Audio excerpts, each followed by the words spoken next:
We've looked at the three types of valleys: woven, closed, and open. Now, let's look at the two types of flashing: step flashing and L flashing. When the roof planes butt against vertical walls or chimneys, metal flashing must be placed over the end of each course. This procedure is called step flashing.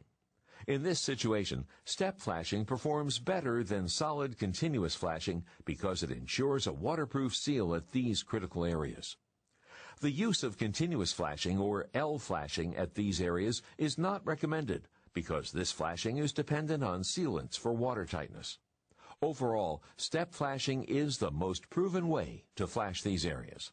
The metal flashing strips used for step flashing are rectangular, typically 10 inches wide and 2 inches longer than the non-exposed area of the roof shingle. For typical 5-inch shingle exposure, use a 10-inch by 7-inch piece of flashing. GAF Elk has several shingles that are much wider than standard shingles. These shingles measure 17 inches wide by 40 inches long. The non-exposed area on these shingles is typically 9.5 inches wide.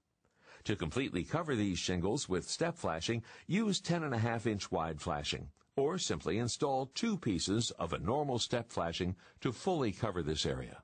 Another question is whether to use new step flashing or to reuse the old step flashing. Many times, it can be very difficult to install new metal step flashing on a home where there is painted siding or masonry siding in place. GAF Elk recommends to only reuse existing step flashing if it is in like-new condition. Like-new means it is not buckled, rusted, bent, cracked, or broken. In all cases, it is best, if possible, to install new step flashing. Installing step flashing at sidewalls is required on Golden Pledge installations. If reusing old step flashing, it must be in like-new condition.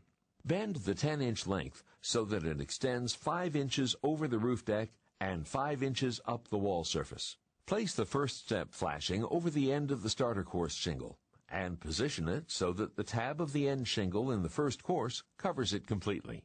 It will help if you keep in mind that all components of the roof system are assembled so that the water will be shed down the slope of the roof. Secure the step flashing to the roof with 2 nails. Don't nail through the flashing to the wall because the flashing needs to be able to move with any deck and building movement. Fastening it to both may cause it to tear if the building moves or settles. Next, apply the first course of shingles up to the wall and position the second flashing strip over the shingle. The non-exposed area of the shingle in the second course should be completely covered. Nail the step flashing to the roof. The second course of shingles follows. The end is flashed as in the preceding course. Continue this process to the top of the roofing area. On a vertical sidewall, the siding may serve as counterflashing over the step flashing, or a separate counterflashing may be used. You've seen how step flashing is used.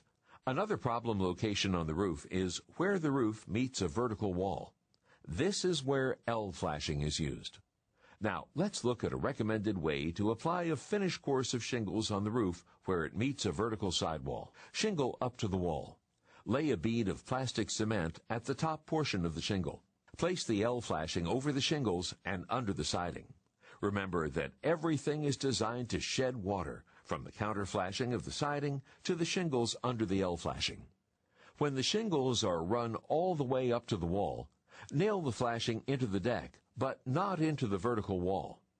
You can seal the nails here, or run a course of shingles over the metal and embed them in a bed of asphalt cement. When applying shingles around all vent stacks, here are some important steps to consider.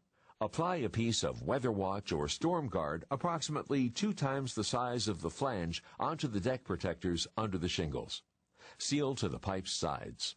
Installing Weather Watch or Storm Guard around pipe flashing is required on all Golden Pledge and Systems Plus Limited warranty installations. Trim the shingle to fit and check shingle alignment. Apply asphalt cement under shingles around the vent stacks. Set the shingles into the cement. I always replace all flashing. In my opinion, trying to save a few bucks by reusing flashing is just not worth it. Another key component of the Weather Stopper roof system is the hip and ridge cap shingle. Nothing dresses up a roofing job more than a neat hip and ridge installation. It is the crowning touch of the roofing job. But hip and ridge shingles are more than just a good-looking finishing touch.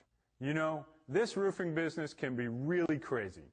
Every day I see roofers who sell a property owner a 30, 40, or 50-year shingle, and then they finish the job by using a 20-year regular shingle for the hip and ridge cap.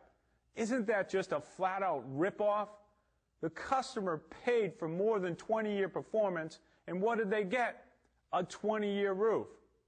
GAF Elk certified contractors are professionals and should use the right hip and ridge product, like TimberTex or Ridge Glass, for a great-looking job. Let the trunk slammers install cheap hip and ridge. Professionals do it right. GAF Elk also makes Shingle Match, a specialized paint that can make unsightly vents and accessories blend in with the color of the roof. These finishing touches can make a great-looking roof. It's what the property owner deserves. Next, we'll look at some advanced roofing materials.